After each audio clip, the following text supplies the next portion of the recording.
tudo bem? É uma alegria imensa ter você para juntos estarmos estudando a Palavra de Deus. Estamos numa série de estudos aprendendo as profecias do livro do Apocalipse e você, amigo, tem sido nosso convidado, assim aprendendo mais e mais com a Palavra de Deus. Hoje nós iremos estar estudando sobre Apocalipse 14, as 3 mensagens angélicas. O que essas mensagens, meu amigo, vão nos dizer? Aliás, o que é que Deus tem a dizer para o seu povo? Aqui são mensagens que são aplicadas para o tempo do fim, ou seja, o confronto final entre o bem e o mal. Louvado seja Deus. Pega a sua Bíblia, amigo, abra comigo. Apocalipse, capítulo 14 e o versículo de número 6.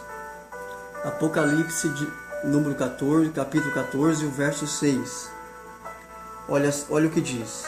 E vi outro anjo voar pelo meio do céu, e tinha o evangelho eterno para proclamar aos que habitam sobre a terra, e toda nação, e tribo, língua e povo, dizendo com grande voz: temei a Deus e dai-lhe glória, porque vindo é a hora do seu juízo, e adorai aquele que fez os céus, a terra e o mar, e as fontes das águas. E outro anjo surgiu, dizendo: caiu, caiu, Babilônia, aquela grande cidade, que tornou-se às nações, deu a beber o vinho da sua prostituição. E seguiu-os o terceiro anjo, dizendo com grande voz: se alguém adorar a besta e a sua imagem, e receber o sinal na sua testa ou na mão, também o tal beberá do vinho da ira de Deus. Amigo ouvinte, nós temos aqui as 3 mensagens proclamadas pelos anjos a respeito do tempo do fim. Então vamos analisar cada uma dessas mensagens que os anjos aqui anunciaram e que o próprio João também contemplou. A primeira mensagem no qual nós encontramos aqui, o anjo ele vem anunciando o juízo, ou seja, ele anuncia o juízo de Deus. Deus está exercendo os seus juízos. E nós estudamos neste estudo, ao longo dessa temporada, a respeito do juízo de Deus. Mas eu quero, amigo, recapitular para você. O juízo de Deus, ele é dividido em 3 fases. A primeira fase, investigação. A segunda, comprovação. E a terceira, execução. A fase de investigação é o juízo do momento atual. É o juízo que está acontecendo hoje. E nesse juízo, os cristãos é quem estão sendo julgados. Porque a missão do cristão é obter a sua salvação. É obter uma coroa de justiça. E essa coroa de justiça, o cristão ele vai obter através da perseverança. Apocalipse capítulo 2 e o verso de número 10. Ser fiel até a morte e dar-te-ei a coroa da vida. Ou seja, é o cristão que está sendo avaliado neste juízo. É o juízo que está acontecendo neste exato momento. É o juízo do momento atual, que se chama investigação. E esse juízo, ele terá o seu fim na volta de Cristo. Cristo busca a igreja, termina a primeira fase do juízo, e então, amigo, vai iniciar a segunda fase, no qual nós chamamos de comprovação. E nessa segunda fase, amigo, é o juízo que terá início no milênio. Ou seja, o juízo que acontecerá durante o milênio. E o milênio, ele inicia-se na volta de Cristo. Cristo busca a igreja. Começa então os 1000 anos no céu. E entramos na segunda fase. E nessa segunda fase, os cristãos que subiram com Cristo é quem vão julgar. E eles julgarão os ímpios. Os ímpios é quem vai passar por esse juízo. Mas por que os ímpios vão ser julgados pelos salvos? É porque, amigo, vai ser comprovado e anotado em todos os livros do céu que todos os ímpios tiveram a oportunidade de aceitar a Cristo como seu Salvador, mas eles recusaram o Filho de Deus. Nesse juízo vai apontar que todos tiveram a sua oportunidade, mas não aceitaram a Cristo. E esse juízo ele vai se estender até a descida da Nova Jerusalém. Ou seja, quando Deus vai descer a nova cidade, terminou-se o milênio e também terminou-se o juízo de comprovação. E então, amigo, nós vamos entrar na terceira e última etapa do juízo, que nós chamamos de execução. E nesse juízo, todos nós iremos comparecer diante do tribunal de Cristo. Todos, sem distinção de ninguém, seja presidente, seja governador, seja senador, deputado federais e estaduais, seja desembargador, seja promotor, juiz, prefeitos, vereadores, ricos, pobres, enfim, todas as classes sociais, todos iremos comparecer, pastores, diáconos, padres, espíritas, bispos, cardeais, enfim, todos iremos comparecer diante do tribunal de Cristo. Ali Deus, aliás, Cristo, que será o juiz, dará a sua sentença. Os salvos irão desfrutar do gozo eterno, os benefícios que o Apocalipse vai nos proporcionar. Ou seja, eles irão para a Nova Jerusalém. E os ímpios irão para a destruição e perdição eterna, ou seja, o lago de fogo. Deus vai executar o seu juízo. E o anjo nessa primeira fase, nessa primeira mensagem, aliás, ele vem anunciando a respeito do juízo, pois é chegado a hora do juízo. Ele vem proclamando o juízo de Deus, que hoje, meu amigo, nós estamos na primeira fase, que é o juízo da investigação. Ainda nós iremos passar pelo juízo da comprovação e também o juízo da execução. Hoje estamos na primeira fase e o anjo vem anunciando que o juízo de Deus chegou. E uma coisa também eu prestei atenção na mensagem do primeiro anjo, que se encontra aqui no versículo 7, a parte B do versículo diz: adorai aquele que fez o céu, a terra e o mar e a fonte das águas. Aqui também, além do anjo anunciar o juízo de Deus, ele faz uma convocação para todos os habitantes do planeta adorarem a Deus. Ele pede para que todos se volte para Cristo, se volte para adorar ao Senhor. O anjo ele vai fazer esta convocação para mim e também para você, amigo, que está me assistindo neste momento. Nós temos que adorar a Deus. O anjo está convocando todos os habitantes do planeta a adorar a Deus, a adorar aquele, o Criador, o que fez os céus e a terra e tudo o que neles há. Aqui há uma convocação do anjo. Agora, olha para a segunda mensagem angélica. No versículo 8, e outro anjo o seguiu, dizendo: caiu, caiu Babilônia, aquela grande cidade, que todas as nações, veja, que todas as nações deu a beber do vinho da sua prostituição. Esta mensagem, meu amigo, nós iremos ainda falar sobre ela no capítulo 17. No capítulo 17, ali há um paralelo com este versículo, com a mensagem que esse anjo aqui vai anunciar.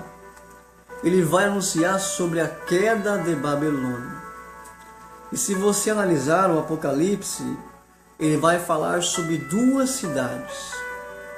Uma cidade representa o governo de Deus e a outra representa o governo maligno.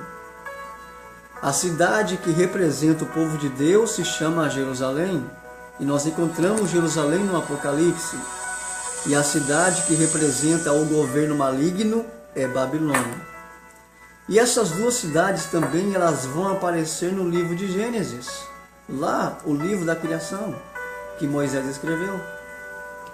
E aonde é que está Jerusalém no Gênesis, no livro de Gênesis? Nós encontramos Jerusalém no capítulo 14. Ali nós temos ali Melquisedeque, que era rei e sacerdote de Salém. E através de Salém surgiu Jerusalém, que nós conhecemos como Jerusalém. E aonde é que está também Babilônia no livro de Gênesis? Está no capítulo 11. Lembra que os povos queriam construir uma torre para chegar até o céu, e que ali houve uma grande confusão, e ali também ouviu a troca de idiomas ali, ou seja, aquela torre ficou conhecida como a Torre de Babel, e através desse nome originou-se e derivou-se Babilônia. A palavra Babilônia significa confusão, a palavra Jerusalém significa paz. Aqui nós temos dois governos, o governo de Deus, Jerusalém, e o governo maligno de Satanás, que é Babilônia. Aqui, amigo, o anjo está anunciando a queda de Babilônia, que Babilônia, que é o governo de Satanás, este governo corrompeu muitos povos, corrompeu muitos reis da terra, e muitos reis da terra que hoje representa a política, que hoje representa os países e os seus presidentes. Muitos reis estão se embriagando com o vinho da ira, aliás, com o vinho da prostituição que Babilônia está oferecendo. Ou seja, Babilônia também, amigo, representa uma igreja, representa uma religião confusa. E esta igreja nós vamos ver com mais detalhes no capítulo 17. Nós ainda vamos estar mesclando esta mensagem, mas no estudo futuro, que é relacionado ao capítulo 17. Ou seja, Babilônia representa uma religião confusa. E este vinho no qual representa significa, meu amigo, os ensinamentos falsos. Os ensinamentos que esta igreja, que este poder maligno está propondo, está ensinando para a humanidade. E muitos reis da terra, muitas nações, muitos presidentes, muitos líderes políticos estão se contaminando com esses ensinos que este poder que Babilônia está oferecendo. Mas aqui o anjo está dizendo que Babilônia caiu. Ou seja, se você olhar, amigo, no ano de 539 a.C., o Império Babilônico, que era dominado por Nabucodonosor, este império caiu através de Ciro, atravessando ali o rio Eufrates. Este desviou o curso do rio e Ciro, juntamente com suas tropas, invadiu Babilônia e ali ocorreu a extinção daquele império. Ou seja, Babilônia caiu. Babilônia, o Império Babilônico, aqui também, amigo, cairá também. Aqui o anjo está anunciando que Babilônia cairá. Assim como Babilônia caiu lá no século IV, no século VI a.C., essa Babilônia religiosa, no qual muitos estão se embriagando com o seu vinho, também cairá. Mas esta queda nós vamos ver com mais detalhes no capítulo 17. Agora olha para a mensagem do terceiro anjo. Versículo de número 9. O terceiro anjo, e seguiu o terceiro anjo dizendo com grande voz: se alguém adorar a besta e a sua imagem e receber o sinal na sua testa ou na mão, o tal também beberá do vinho da ira de Deus. Olha que mensagem profética, querido. Aqui nós temos uma advertência de Deus. Deus aqui, amigo, está advertindo o seu povo. Lembra que nós comentamos sobre as duas bestas? A primeira, que sobe do mar, representa a Roma papal, e a segunda, que sobe da terra, representa a nação norte-americana, e que essas duas bestas, elas vão se unificar, e ali, amigo, vai se estabelecer o reinado do anticristo, a marca da besta no mundo, o surgimento do ecumenismo, a única religião que será pregada, e através dessa religião vai haver várias leis, vários decretos, e eles vão impor o domingo como o único dia de guarda, um dia antagônico às Escrituras. E nós sabemos que o dia proposto por Deus foi o sábado. Nós vemos isso no livro de Gênesis. O sábado não é para o judeu, não é para os adventistas, não é para as igrejas que guardam o sétimo dia, não. O sábado é para todo o cristão. A partir do momento, amigo, que você aceita a Jesus, você também recebe os mandamentos de Deus. E isto também está incluso a guarda do sábado, que nós vemos que é o selo de Deus. Porque o sábado, meu amigo, ele é o único mandamento dos 10 que compõem um selo. Porque ele vai apresentar Deus como sendo o nosso legislador, ele apresenta Deus como o nosso Criador, e também ele também vai apresentar o domínio e o território de Deus. E nós vemos também que o sábado é um sinal, é uma marca entre Deus e o seu povo. Ezequiel, capítulo 20 e o versículo 20. Ou seja, o sábado é uma marca estabelecida por Deus. A marca da besta será a guarda do domingo. Pois se a guarda do sábado é algo bíblico, é algo que Deus nos proporcionou para toda a humanidade, é óbvio qual foi o dia que foi proposto lá no século IV, que foi antagônico ao sábado, é o domingo. Hoje, meu amigo, há vários projetos de leis querendo aprovar o domingo como o único dia de guarda, o único dia de repouso. Aí vem a marca na mão, que simboliza trabalho para que todos repousassem, e vem também, amigo, a consciência. Uma vez que você aceita o domingo como dia de guarda, você está compactuando com os dois poderes. Você está compactuando, você está sendo selado pela besta. Porque você aderiu no teu entendimento e você, amigo, está guardando. Você não está trabalhando, ou seja, você também foi marcado na sua mão. Tendo o domingo como símbolo do dia para não se trabalhar, o dia do repouso. Ou seja, esses dois poderes que nós estudamos no capítulo 13 vão impor isso para toda a humanidade e vão impor para que todos venham adorá-los.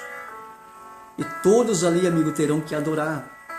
Veja, a mensagem do primeiro anjo, ele convoca os habitantes do planeta para adorar a Deus. Mas se você olhar para Apocalipse 13, quando essas duas bestas se unificarem e estabelecer o domingo como seu selo, e assim o ecumenismo como a única religião, eles também, amigo, vão convocar o povo para adorar. Percebe-se que a grande ideologia do grande conflito está envolvendo a adoração. Meu amigo, isso aqui é sério.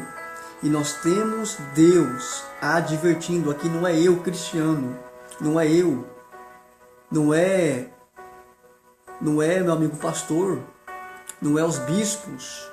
Aqui é Deus advertindo o seu povo, dizendo: se alguém adorar a besta ou receber o sinal na sua testa, na sua mão, o tal também beberá do vinho da ira de Deus. Ou seja, essa ira nós vamos estudar no próximo estudo, que são a queda das 7 pragas. Ou seja, Deus está advertindo o seu povo para que não venha compactuar com as obras malignas desses dois poderes, que irão atuar no mundo, a obra do anticristo sobre a face da terra. Meu amigo, mais interessante, querido, que em meio a esta grande tribulação, ou seja, a partir daí começa a grande tribulação. Imagina você que é fiel a Deus, meu amigo, você não vai ter direito de comprar nem de vender, a não ser que você venha compactuar com esses dois poderes. Ou seja, o cristão vai passar por tribulação. Você chegar no mercado para poder comprar um leite para o teu filho, e de repente o governo ali propôs ali uma lei de observância ao domingo, de observância ali os seus estatutos, impor as suas regras, e você que é cristão, você que aqui é amante, você que ama guardar o sábado, você não concordar com aquilo, o que vai acontecer? Os cristãos serão perseguidos. Os cristãos serão alvejados e bombardeados por esses dois poderes, por não compactuarem com eles. Aqui começa, amigo, a grande tribulação.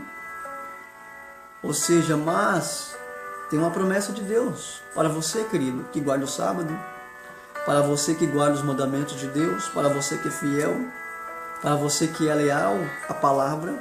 Olha a promessa que Deus tem para você e tem para mim. Nós encontramos aqui no versículo 12. Sempre há, amigo, em meio a tanta provação, em meio a tanta dificuldade, em meio a tanta contradição, sempre há uma igreja remanescente.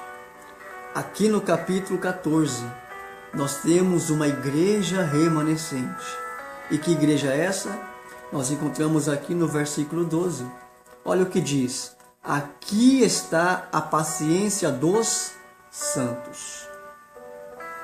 Quem são esses santos? Os santos é aquele, meu amigo, que anda na santificação. O que é uma vida santificada? É uma vida separada. É uma vida, meu amigo, no qual você vai viver para Deus. Esses dois poderes vão se unir, você não vai querer se unir com eles. Você vai seguir o exemplo de Ananias, Misael e Azarias, quando não adorou a imagem de Nabucodonosor.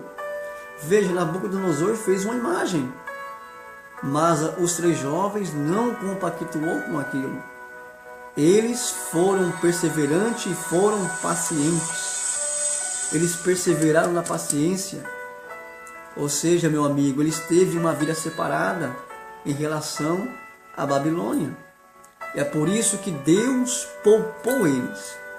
Ou seja, o propósito de Deus, meu amigo, é poupar o cristão em relação às 7 pragas. A ira de Deus são os 7 flagelos que descerá sobre o planeta. Deus quer poupar a sua igreja. E para isso vai haver essa separação sobre aquele que guarda o selo de Deus, que é o sábado, e aquele que guarda o selo da besta, que é o domingo. Deus, ele vai poupar a sua igreja, para que a sua igreja não seja atingida pelos 7 flagelos. E para isso, meu amigo, Deus está advertindo o seu povo. Deus está advertindo aquele que é fiel, aquele que é leal à sua palavra. Será que você tem sido leal a Deus? Será que você tem sido leal às Escrituras? Aqui, amigo, há uma promessa de Deus poupando o seu povo, poupando a sua igreja. E a promessa é essa: aqui está a paciência dos santos, aquele que guarda os mandamentos de Deus e tem a fé em Jesus. Veja, estes são os santos da Bíblia. Aqui está a paciência dos santos, aquele que guarda os mandamentos de Deus e a fé em Jesus. Olha que palavra linda, que palavra maravilhosa. Feliz é você, amigo, que é santo, que está tendo uma vida santificada, que está perseverando na fé, que está sendo paciente em meio à tribulação. Ser paciente na tribulação, meu amigo, é aí que está o problema. Porque na tribulação a pessoa fica revoltada, a pessoa às vezes fala palavrões, ou xinga, ou às vezes perde a cabeça. Feliz é você, amigo, que é paciente. Feliz é você que deposita a tua fé em Jesus. E feliz é você, amigo, que guarda os mandamentos de Deus. Feliz é você que tem uma vida santificada com Cristo. Aqui está a paciência dos santos, aqueles que guardam os mandamentos de Deus. Veja, os mandamentos, está no plural, não é um mandamento, não é não matar, não é não adulterar, é todos os 10 mandamentos, incluindo também a guarda do sábado. Amigo, aqui é uma promessa de Deus para você não compactuar com aqueles 2 poderes que irão aparecer. O propósito deles aqui, amigo, é adoração, é roubar a tua adoração, é roubar a minha adoração. Mas a mensagem do terceiro anjo, ela é clara: se alguém adorar esses 2 poderes, que são obras malignas, este também beberá do furor de Deus que descerá sobre o planeta. É por isso que o Apocalipse ele vai nos advertir, amigo. Eu vejo nesse livro Deus tendo um cuidado com o seu povo. Deus, ele nos ama.